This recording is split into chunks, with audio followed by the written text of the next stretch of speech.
lisan. Kama fa'alu ma'an Nabi sallallahu alaihi wasallam, sebagaimana hal itu telah mereka lakukan kepada Nabi Muhammad sallallahu alaihi wasallam lamma atahum bidini Musa alaihi salam, ketika Nabi Muhammad SAW datang kepada mereka dengan membawa ajaran Nabi Musa alaihissalam, wattaba'u kutubas saharah, mereka malah mengikuti kitab yang mengajarkan ilmu sihir, wahya min dini ali Fir'aun, yang mana sihir itu merupakan ajaran pengikut Fir'aun. Nomor 31 ini masih menjelaskan kontradiksi atau ketidak konsistennya orang-orang Yahudi, ya, di mana mereka ini menisbatkan diri mereka, menyadarkan diri mereka ini mencintai nabinya, ya, mengikuti ajaran nabinya. Nabinya Yahudi itu sudah Nabi Musa alaihissalam. Tetapi di kenyataannya mereka malah, ya, mencintai, mendukung, ya, ajaran atau agama dari musuh nabinya. Nabi Musa itu musuhnya kan Fir'aun, okay? Nabi Musa itu musuhnya adalah Fir'aun. Nabi Musa kitabnya Taurat, Fir'aun kitabnya kitab sihir. Orang-orang Yahudi bukannya mengikuti Taurat, bukan mengikuti ajarannya Nabi Musa, malah mereka mempelajari atau mengikuti ajaran buku-buku sihir atau kitab-kitab sihir. Mereka bukannya mengikuti Nabi Musa, malah justru memusuhi ajaran agamanya Nabi Musa alaihissalam, seperti yang mereka lakukan kepada Nabi Muhammad SAW. Jadi ketika Rasulullah SAW masuk kota Mekah dan Madinah, Rasulullah itu mendakwai orang-orang musyrikin, ya, diantaranya dari kalangan Yahudi dan Nasrani, itu dengan mengatasnamakan bahwa ini adalah ajarannya Nabi Musa. Di ajaran Islam ini tidak jauh beda dengan ajarannya Nabi Musa. Seperti yang sudah kemarin kita sampaikan bahwa para nabi, para rasul itu agamanya satu, agama tauhid. Al-anbiya'u ikhwatun, para nabi itu bersaudara.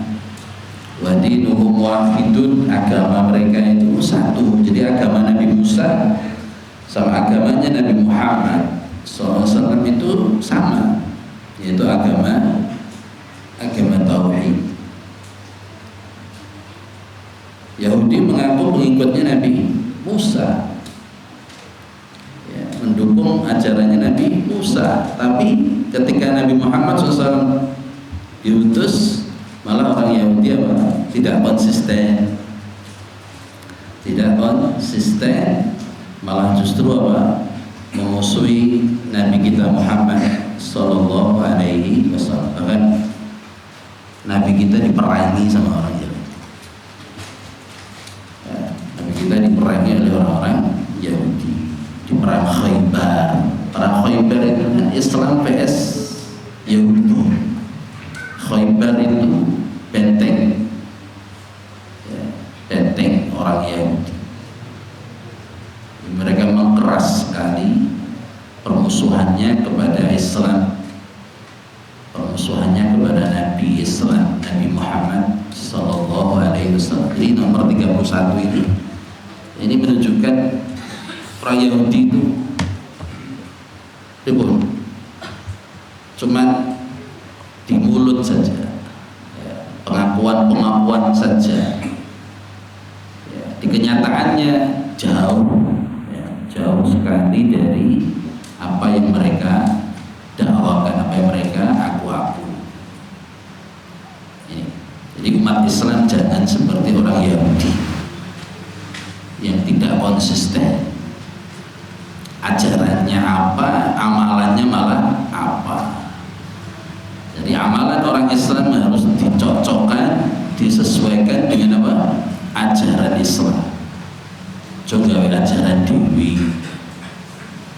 Jangan bikin amalan sendiri di luar amalan yang dicontohkan oleh nabinya orang Islam, Nabi Muhammad Sallallahu Alaihi Wasallam. Itu kayak Yahudi, Nabi Musa ngajari apa, mereka lari kemana. Bukan aja mereka itu nggak konsisten dengan apa yang mereka yakini. Kalau umat Islam harus komitmen dan konsisten, mantep dari Kanjeng Nabi Muhammad Sallallahu Alaihi Wasallam. Apa yang beliau perintahkan semampu kita lakukan, dan apa yang beliau larang maka kita harus tinggal. Jangan berbuat berlebihan dalam agama. Kita cukupkan apa yang sudah dicukupkan oleh Rasulullah SAW, dan jangan menambahi dan mengurangi. Ini faedah dari poin yang ke-31. Lanjut yang ke-32. Kufruhum bil haqqi. Kufruhum bil haqqi idza kana ma'a man la yahununa yuhawwinuna tayahuna. Mereka mengingkari kebenaran apabila kebenaran itu bersama orang yang tidak mereka sukai. Jadi kalau orang yang tidak mereka sukai itu ada kebenaran padanya, maka mereka pun tidak segan-segan ya, untuk mengingkarinya.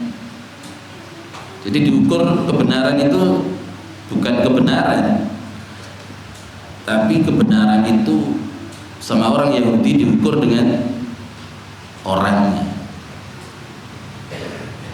Kalau orangnya dia sukai, baru dianggap kebenaran.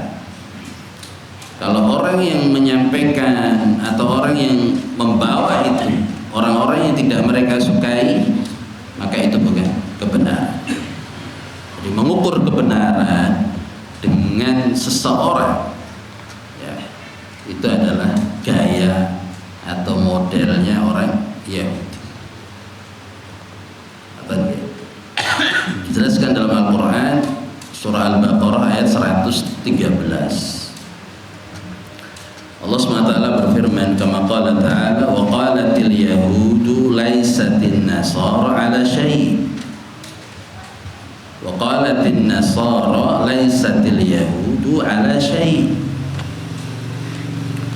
Orang-orang Yahudi mengatakan bahwa orang Nasrani itu tidak memiliki sesuatu ala syai'. Jadi gak ada benar-benarnya, kata orang Yahudi. Orang Nasara itu nggak ada benar-benarnya. Laisatin nasara ala syai'. Kemudian orang Nasrani juga begitu. Wa qalatin nasara laisatil yahudu ala syai'. Ya, sama. Kenapa mereka saling cela begitu? Ya karena Yahudi memang musuhan sama Nasrani. Jangan dikira permusuhan itu Yahudi Nasrani vs Islam mau. Yahudi itu semuanya dimusuhi. Orang Nasrani itu paling dibenci sama orang Yahudi, bahkan kebenciannya melebihi orang Islam. Orang Yahudi itu, karena orang Yahudi menganggap Islam itu masih monoteisme, maksudnya masih meyakini satu Tuhan. Jadi Yahudi mana Islam itu banyak kecocokan kata mereka. Tapi mereka paling benci kepada yang bukan monoteis. Jadi yang pemahamannya itu bukan satu Tuhan. Kayak Nasrani kan 3 Tuhan, Trinitas. Maka mereka itu bencinya kepada orang Nasrani itu luar biasa. Ya benci juga kepada Islam. Walan tardu ankal yahudu wan nasara hatta tattabi'a millatahum. Allah katakan dalam surah Al-Baqarah, orang Yahudi dan Nasrani itu nggak akan pernah senang dengan orang Islam, dengan agama Islam, sampai orang-orang Islam itu ikut milah agama Yahudi dan Islam. Itu sumpahnya mereka, nggak akan menyerah sampai ada murtadin, orang-orang murtad dari kalangan Islam masuk ke agama Yahudi dan Islam. Tapi ini kita bicara apa, bahwa orang Yahudi kepada Nasrani itu kebenciannya udah ubun-ubun. Maka di Gaza, masa di Palestina itu dibunuh orang Yahudi, bukan hanya orang Islam, orang Kristen juga dibom. Jadi korbannya bukan hanya orang Islam, ya, tapi orang-orang Kristen juga dibantai. Di Gaza itu kan juga banyak Kristennya, banyak Katoliknya, tapi mayoritas Muslim, mayoritas Islam. Jadi mereka nggak pandang bulu. Yang penting dari kalangan Yahudi mereka udah pisah dulu, udah mereka coupling dulu wilayah Yahudi. Tinggal yang Islam sama Nasor di partai semua. Jadi jangan dikira Yahudi itu rukun sama Nasor. Di Al-Quran tadi dikatakan, orang Yahudi mengatakan Nasoro itu nggak ada apa-apa, nggak ada benar-benarnya. Orang Nasoro juga bilang gitu, Yahudi juga nggak ada benar-benar. Disebabkan karena mereka ini tidak suka satu sama lain, sehingga kebenaran yang ada di pihak lain tidak dianggap. Ya, tutup telinga, tutup mata, bukan karena nggak nganggep ada kebenaran, tapi menganggap yang nyampein. Maka doakan undur ma qala wa la tandur man qala. Undur ma qala, lihatlah apa yang dikatakan. Wala tandur man, jangan kamu lihat man, siapa yang mengatakan. Ya. Jadi al-haqqu, kata Imam Ibnu Sirin rahimahullah, al-haqqu, kebenaran itu la yu'rafu birrijal, tidak diidentifikasi, dikenal dengan orang-orangnya. Kalau orang-orang ini pasti benar. Walakin rijala, justru orang-orang itu yang yu'rafu bil haqq, dikenal gimana-gimananya dengan apa? Al-haq, yang ada pada orang atau manusia itu kan enggak bisa menjadi ukuran kebenaran. Kenapa? Karena manusia tidak ada yang maksud, tidak ada yang terjaga dari salah, dari luput, dari hilaf, kecuali hanya satu orang saja, yaitu siapa? Rasulullah Muhammad Sallallahu Alaihi Wasallam. Jadi yang pasti benar itu yang keluar dari mulut, lisan, sabda Nabi kita Muhammad SAW, itu udah valid. Kalau Rasul yang bersabda udah pasti, nggak salah, nggak mungkin, nggak benar. Kebenaran ada di pihak Rasulullah SAW dan mengikuti beliau. Adapun selain beliau, kita mungkin yang ngaku mengikuti beliau juga, kebenaran itu tidak digaransi dari diri kita kalau tidak menyesuaikan diri dengan apa yang disampaikan oleh beliau Rasulullah SAW.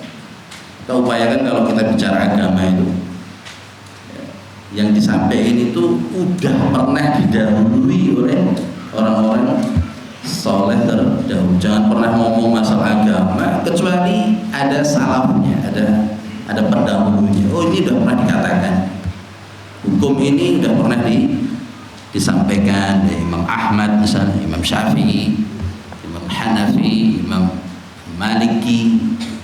Itu namanya salaf dalam beragama. Ya coba dengan PD-nya menyampaikan suatu masalah dan itu tidak pernah disinggung, disampaikan oleh orang-orang soleh terdahulu. Bikin baru, agama itu nggak boleh seperti itu. Agama itu nggak boleh seperti, harus ada pendahulunya. Kamu berpendapat kayak gini, saya berpendapat misalnya Lailatul Qadar itu tidak ada. Lailatul Qadar itu seperti peringatan 17 Agustus. Sekarang itu tinggal peringatannya. Lailatul Qadar itu udah cuma ada di zaman Rasulullah SAW. Sekarang tinggal peringatannya. Seperti 17 Agustus ya, proklamasinya ya tahun 1945. Sekarang ya udah ada proklamasi. Pendapat seperti ini kan nggak pernah diucapkan oleh ulama sebelumnya. Siapa yang ulama mendahului pendapat seperti itu? Sehingga dia nggak ada etika. 10 hari terakhir Ramadan nggak ada etika orang pendapat kayak gini. Oh, nggak ada, Lailatul Qadar itu nggak ada. Padahal Nabi mengatakan taharrauha, cari. Kalimat cari ini berlaku sampai hari kiamat. Carilah di malam-malam ganjil. Ini kata Rasulullah dan kepada sahabat dan untuk kita semua, berlaku sampai hari kiamat. Carilah. Dan itu dilakukan oleh para sahabat. Rasul meninggal, sahabat nyari terus. Lailatul Qadar itu dicari. Berusaha nepake awalnya diri, malam itu berlalu, memastikan diri bahwa kita sedang beramal taat, sedang beramal soleh, beribadah. Lailatul Qadar itu mau kita dalam keadaan apapun ya pasti kita melewatinya, melaluinya selama kita masih hidup. Lailatul Qadar kita dapatkan. Cuma masalahnya kan Lailatul Qadar itu kita lewati, kita sedang apa? Sedang ngobrol, sedang tidur, atau sedang baca Al-Quran, atau sedang sholat qiyamul lail, sedang istighfar, sedang berdoa, Allahumma innaka afuwun tuhibbul afwa fa'fu anni wa'fu anna. Sehingga satu malam itu bernilai berapa? 1000 bulan. Jadi kalau kita sholat waktu itu ya senilai 1000 bulan, 83 tahun 4 bulan. Kalau kita baca Al-Quran, pahalanya ini obral betul, jor-joran betul Allah SWT. Gak bisa kita sholat gak berhenti selama 83 tahun 4 bulan. Umur kita belum tentu sampai 80-an. Tapi ada amalan-amalan yang dahsyatnya seperti itu. Hadis banyak melimpah, amaliah para ulama melimpah. Ya kok enak orang berpendapat Lailatul Qadar gak enak. Karena dia gak ada greget 10 hari terakhir itu kok etika apa-apa. Karena mindsetnya, akidahnya, pemikirannya, ya tadi pemikirannya nggak ada yang mendahului dia sebelum murni menyimpang, murni baru. Nah ini namanya kesesatan. Memahami tapi tidak dengan pemahaman yang benar. Hati-hati dengan pemahaman seperti itu. Lailatul Qadar itu hak, itu benar. Ayatnya ada, suratnya ada, surat Al-Qadar. Inna anzalnahu fi lailatul qadar. Tapi ada orang yang dengan akalnya dan perasaannya tidak mempercayai adanya keutamaan satu malam senilai dengan 1000. Adraka ma lailatul qadar, lailatul qadri khairum min alfi syahr. Lebih baik daripada 1000 bulan. Ini contoh bahwa ada terlalu berani berfatwa, terlalu berani bicara masalah agama,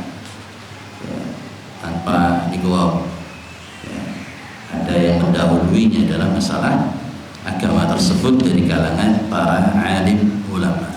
Ya jadi nopo jadi bahan nopo bahan dagelan di kalangan para orang-orang yang berilmu. Kok iso? Kalau orang awam mah banyak yang tertib, tapi orang yang berilmu jadi ngelus dodo. Kok bisa orang ya berpendapat seperti itu? Ngajinya kurang jauh, baca kitabnya kurang banyak, dan tidak berguru kepada orang yang benar. Baik, sekarang nomor 33. Inkaruhum ma aqarru. Mereka mengingkari apa yang telah mereka tetapkan. Jadi orang-orang jahiliyah dulu mereka terbiasa mengingkari apa yang mereka tetapkan. Annahu min dinihim, ya, sesuatu yang dari agama mereka. Kama fa'alu, sebagaimana yang mereka lakukan fi hajjil bait, mereka lakukan dalam ibadah haji di Baitullah. Orang Yahudi itu tidak melakukan ibadah haji, padahal syariat haji itu ada di Taurat mereka. Mereka konsisten ya dengan ajaran Nabi Musa, Nabi Ibrahim sebelumnya. Mereka akan beribadah ngadepnya itu ke kiblat, ke Ka'bah. Karena Nabi Ibrahim, Nabi Musa itu menjadikan Ka'bah sebagai kiblat. Dan mereka ada syariat hajinya di Baitullah, di Ka'bah. Tapi orang Yahudi tidak mau, tidak sudi melakukan ibadah haji. Faqala ta'ala, Allah Ta'ala menyinggung dalam surah Al-Baqarah ayat 130, wa may yarghab 'an millati Ibrahim illa man safiha nafsah. Dan tidaklah orang membenci agamanya Nabi Ibrahim, ya, ajarannya Nabi Ibrahim, yaitu ajaran haji. Ini nyinggung orang Yahudi. Illa man safiha nafsah, kecuali orang yang membodohi diri sendiri, kecuali orang yang memperbodoh dirinya sendiri. Allah katakan mereka ini membodohi diri mereka sendiri. Orang Yahudi itu mengklaim mereka mengikuti ajarannya Nabi Ibrahim, ya, ajaran Nabi Ibrahim. Itu juga ajarannya Nabi Musa alaihis salam. Jadi ketika Nabi Ibrahim menjadikan kiblat itu arahnya ke Ka'bah, ya, yang Ka'bah itu dibangun oleh Nabi Ibrahim dan putranya, justru orang Yahudi tidak mau sama sekali, ya, menjadikan Ka'bah sebagai kiblat atau menjadikan haji sebagai salah satu dari ritual ibadah mereka. Ini juga nggak nyambung antara orang Yahudi ini dengan apa yang mereka yakini. Terus hubungannya sama umat Islam bagaimana? Wa mislu hadza kullu man yantasibu ilal Islam. Begitu pula dengan umat Islam yang mengaku dirinya beragama Islam tapi menolak sebagian hukum-hukum Islam atau syariat Islam. Kalladzi yaqulu ana muslim, seperti orang yang mengatakan aku ini muslim, tsumma yatufu bil qubur, tapi masih suka tawaf ngelilingi kuburan, wa yad'uha, berdoa di samping kuburan keramat kepada penghuni kuburan tersebut, wa yatabarraku biha, bertabarruk kepada kuburan-kuburan keramat, wa yatamassahu biha, menyentuh-nyentuh, mengusap-usap, ya. Muslim tapi amaliyahnya tidak sinkron dengan amaliyah Islam. Seperti apa? Orang-orang Yahudi tadi ngaku ngikutin Nabi Ibrahim, akhirnya ajarannya Nabi Musa juga, tapi apa yang diajarkan Nabi Ibrahim dan Nabi Musa tidak sama sekali mereka amal. Maka mereka ini, orang Yahudi ini, kata Syekh Muhammad bin Abdul Wahab, lebih parah daripada orang-orang musyrikin Arab. Orang musyrik Arab itu lebih mending gitu. Sama-sama kafirnya tapi lebih mending ketimbang orang Yahudi. Orang musyrikin Arab itu bukan tidak menyembah Allah, mereka ini menyembah Allah tapi juga menyekutukan Allah di waktu yang sama, maka disebut dengan musyrik. Jadi mereka ini bukan ateis, bukan orang yang tidak mengenal Tuhan. Mereka juga bukan menyembah seperti yang disembah Yahudi, bukan juga menyembah seperti yang disembah Nasrani, menyembah Nabi. Tapi orang musyrik ini menyembah Allah, tapi juga menyembah selain Allah dari berhala-berhala tersebut. Mereka masih menjalankan haji. Orang musyrik itu haji, tawaf, sa'i, bahkan mereka wukuf. Wukuf mereka bukan di Arafah tapi di Mina. Ini yang termasuk kebid'ahan orang musyrik dulu. Ya. Jadi kalau kita baca kitab sejarah Rasulullah SAW itu, Rasul itu tiap tahun di Mina beliau mendakwai orang-orang musyrikin Arab. Mendakwai Abu Jahal. Cuman uniknya mereka ini kalau tawaf mereka tidak pakai baju. Tawaf mereka telanjang. Alasan mereka sederhana, mereka nggak mau tawaf pakai baju yang mereka pakai untuk maksiat. Pakaian yang mereka gunakan untuk maksiat, untuk berbuat dosa, nggak layak mereka gunakan untuk tawaf. Akhirnya apa? Yang punya uang beli baru, katakan waktu itu dalam sebuah riwayat. Jika tidak, mereka minjam baju baru kepada suku Quraisy. Hanya suku Quraisy yang mereka pinjam, karena suku Quraisy ini suku yang paling mulia, yang mana Ka'bah ini diserahkan kepengurusannya kepada suku Quraisy.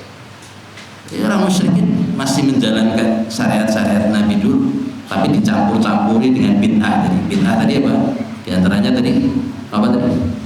Bid'ahnya tawaf keliling Ka'bah tapi pakai telanjang, tidak menggunakan baju sama sekali karena logika mereka tadi nggak mau pakai pakaian yang dipakai untuk maksiat, ya, untuk tawaf. Akhirnya Allah katakan ini fahisyah, ini adalah fahisyah, ini adalah perbuatan yang keji, ini nggak layak. Masa di hadapan rumah Allah kalian telanjang? Ini fahisyah.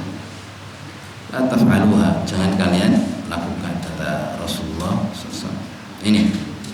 Nah, kemudian yang berikutnya, yang nomor 34, anna kulla firqatin, atau inna ya, di kasroh. Bedanya inna sama anna. Kalau di awal kalimat maka hamzahnya di kasroh, inna. Jadi kalau di tengah-tengah kalimat hamzahnya di fathah, anna. Ya, contohnya ini di awal kalimat inna. Kalau di tengah contohnya apa? Asyhadu anna atau asyhadu inna. Asyhadu anna Muhammadan Rasulullah. Jadi itu kapan dibaca i, kapan dibaca a. Kalau inna itu di awal kalimat baru. Kalau a, kalau i itu di awal kalimat baru, kalau a itu di pertengahan kalimat. Inna kulla firqatin, sesungguhnya setiap kelompok, tadda'i annahan najiyah, mereka ini mengaku-ngaku mereka yang paling selamat.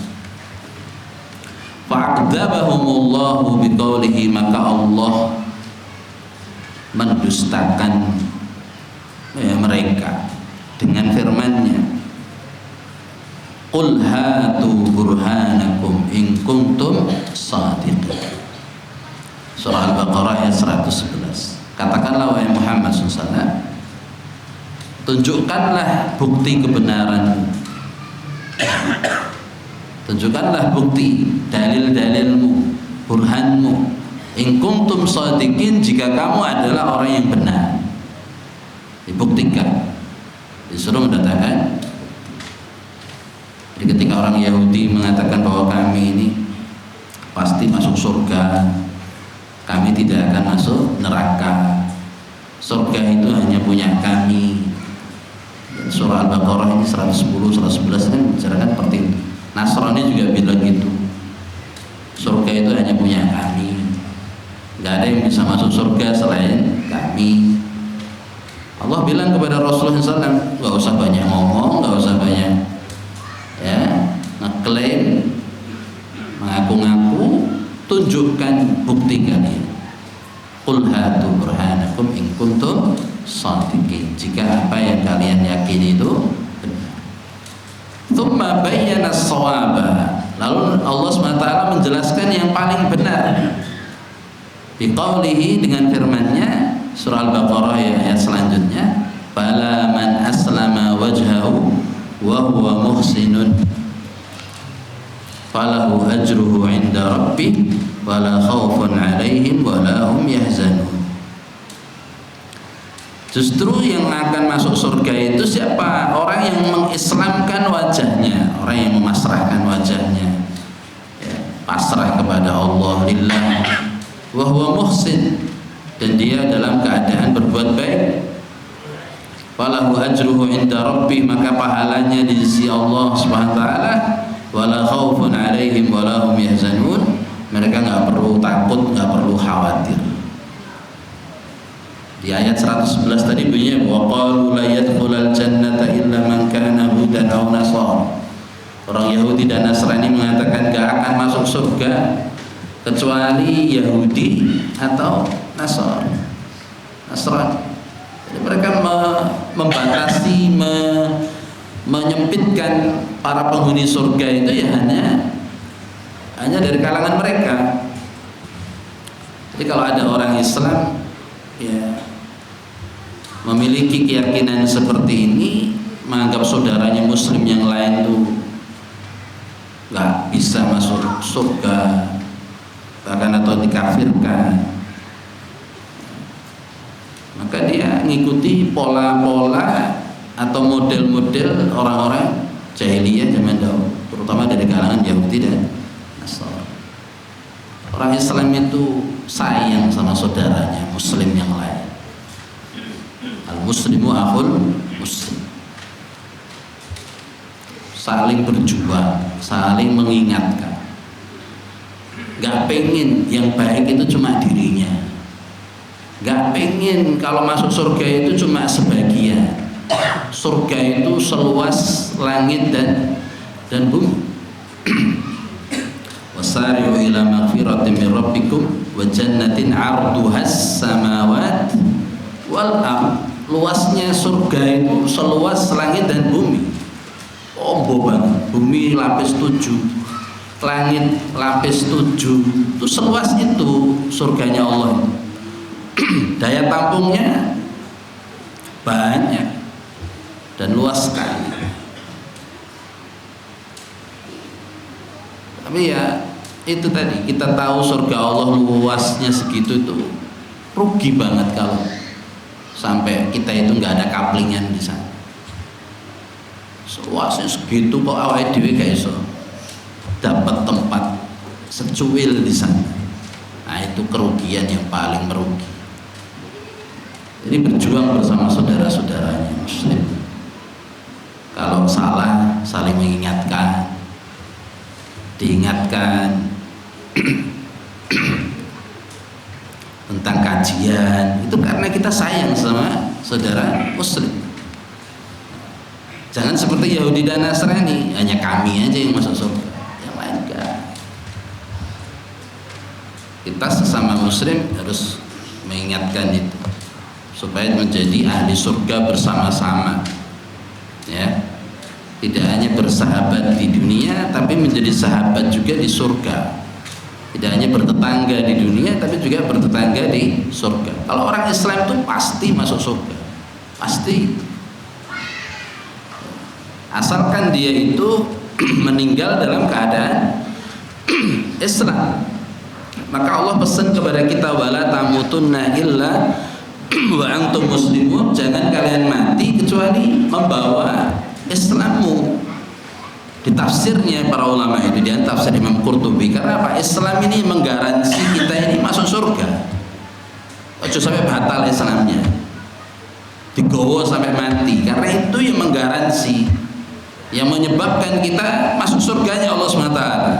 Walaupun keadaannya kadang harus dibersihkan dulu dosa-dosanya, karena belum bersih, belum ditobati, dia dibersihkan dulu ke neraka. Tapi Islam yang ada di dalam hatinya, iman yang ada di dalam hatinya itu menyebabkan dia berhak mendapatkan syafaat dari Rasulullah SAW dan kaum muslimin yang lain. Akhirnya apa? Dibersihkan. Maka ada dalam hadis-hadis itu dikisahkan tentang Jahannamiyun, orang-orang yang alumni Jahannam, dimasukkan Allah ke surga setelah mereka ini hangus menjadi arang. Jahannamiyun itu hadis sahih riwayatnya Bukhari Muslim. Kemudian ada cerita lagi hadis orang yang paling terakhir masuk surga. Kabeh mlebu surga, iki terakhir masuk surga. Jadi kalau orang Islam juga nggak mungkin masuk surga tanpa membawa Islam. Orang kafir nggak layak masuk surga. Nah, kalau antum melihat perjalanan hidup manusia itu sampai ke surga dan neraka, orang kafir itu pasti haud telaga Nabi tidak masuk, mereka udah masuk jalur lain. Ya, pas di Sirat, orang kafir nggak melalui Sirat. Sirat itu jembatan yang sangat tipis, lebih tipis dari rambut, yang tajam, lebih tajam dari pedang. Orang kafir nggak lewat situ. Karena jembatan itu, Sirat itu dibentangkan Allah di atas neraka. Semua wa minkum illa wariduha, semua kalian pasti melewatinya. Para ulama mengatakan yang melewati hanya orang beriman dan orang Islam. KTP-nya Islam dan dia menyembah Allah SWT, pasti lewat situ.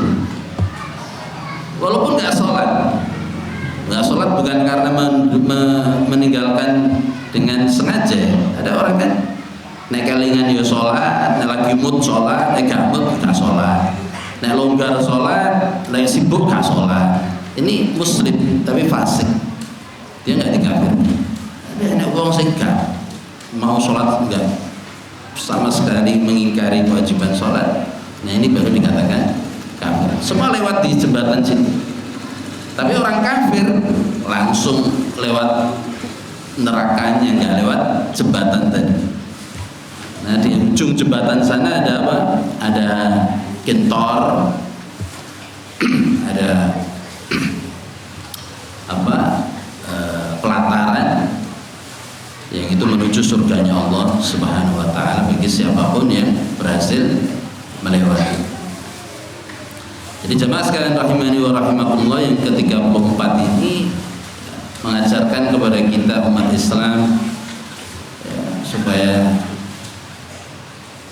tidak angkuh, tidak sombong ya, membatasi surga itu hanya punyanya kita sendiri. Saudara sesama muslim itu pasti masuk surga dengan keadaannya masing-masing. Dan seperti Yahudi dan Nasrani, mereka ya, menolak yang lain supaya tidak masuk surganya Allah Subhanahu wa ta'ala.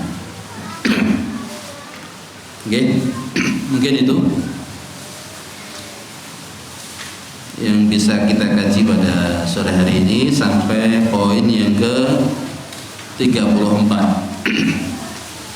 Insya Allah kita akan lanjutkan poin yang ke-35 dan seterusnya pada kesempatan yang akan datang, insya Allah hari Sabtu.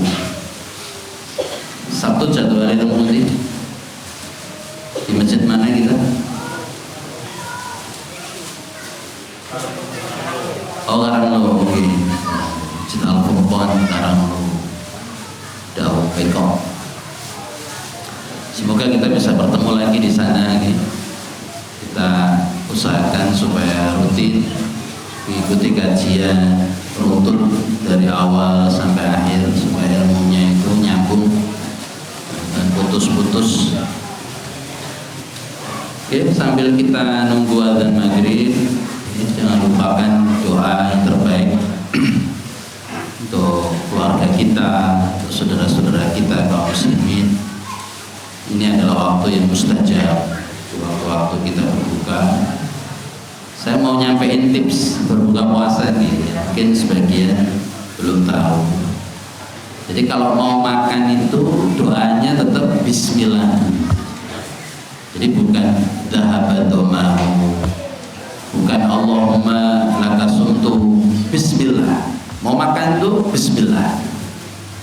Sambil makan, makanan udah masuk, ya, minuman udah mulai basahi tenggorokan, terus kita apa? Baru doa. Dhahabadomahu wabtalatil uruku wasabatal ajru insya. Jadi bismillah. Jadi apa dhahabadomahu ini betul. Bismillah lali. Jadi bismillah. Bismillah toh, tidak usah dilanjutkan sampai Ar-Rahman Ar-Rahim karena Rasul mencukupkan dengan bismillah. Terus dhahaba adhamahu, sudah masuk makanan dan minuman. Dan di saat itu jemaah, sambil dengan sempatkan, nggak perlu menghadap kiblat juga, nggak perlu angkat tangan juga, doa yang jenengan inginkan. Ini saat-saat seperti itu, saat iftar yang seperti itu yang mustajab. Mungkin kita minta tambahan ilmu, Rabbi zidni ilma warzuqni fahma, Allahumma inni as'aluka ilman nafi'a wa rizqan thayyiba wa amalan taqabbal. Ini yang sering saya lihat dan sering tanyakan juga. Kalau mau makan itu tetap bismillah. Dhahabadomahunya itu setelah makanan masuk. Karena artinya apa dhahabadomahu itu? Telah hilang haus, telah hilang dahaga. Wabtalatil uruq, telah basah kerongkongan leher. Orang basah itu jadi dibasahi. Wasabatal ajru, dan telah tetap ganjaran pahala insyaallah. Dan ya, jadi sambil doa itu, sambilnya tadi doa yang lain, dan itu salah satu doa mustajabah, yaitu da'watus shaib inda al-fitri. Doanya orang yang puasa ketika berbuka. Ya, terus bersama jazakallahu khairan kepada panjenengan semua, teman-teman, ikhwan wa akhwat, dan juga sekali lagi kepada takmir Masjid Al-A'raf, Bapak takmir dan jamaah semuanya. Untuk sangat mohon maaf jika ada kesalahan-kesalahan baik dari saya pribadi maupun dari teman-teman dari jauh-jauh ini mengenai ngerepoti sampun repotkan. Oke, mohon maaf atas semuanya, dan tolong teman-teman jaga kebersihan, jaga sikap, jangan ada sampah di masjid, jangan motori. Kalau ada sampah diambil, masukkan plastik. Dan akhirul kalam, kita berdoa kepada Allah semoga ini menjadi amal soleh kita semua di akhir bulan Ramadan ini. Dan jangan lupa isi bulan Ramadan yang terakhir ini dengan amalan yang bermanfaat. Ameh rampung untuk tambah lebih kencang dalam beramal, bukan tambah melumpuh. Walaupun saat ini ketinggalan soft sholat tarawih makin maju gitu. Tinggal pemain-pemain inti, pemain-pemain legend mbah-mbah sepuh-sepuh sing nom-nom mbok nyanti. Mungkin keselen lah ngabuburit napa bukber. Ngisi wekdal nggih menjelang buka puasa itu paling afdol gini tadi. Teng masjid pengawasan apa-apa bar bukber langsung sholat maghrib. Teng Jawi mriku niku bar bukber kanca-kanca ini gandeng gak gagas sholat maghrib, akhirnya mboten maghrib Pak. Ngobrol ngalor ngidul teko isya, mboten isya, akhirnya mboten tarawih isya. Bukber bedino ngene iki. Muyer-muyer teng pundi-pundi, teng kafe mriku, teng resto mriku.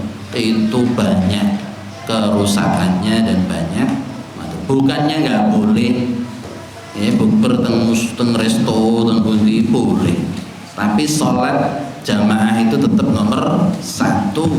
Yang wajib jangan sampai ambiar goro-goro ya acara bukber. Sholat berjamaah itu lebih wajib dibandingkan makan bersama ketika buka puasa. Yang paling pas gini tadi ke masjid tadi langsung sholat rampung langsung kondur persiapan untuk sholat isya dan tarawih.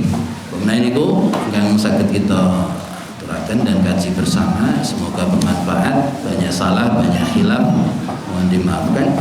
Kita akhiri dengan doa kafaratul majlis. Subhanallah bihamdika asyhadu an la ilaha illa anta astaghfiruka wa atubu ilaik. Assalamualaikum warahmatullahi wabarakatuh.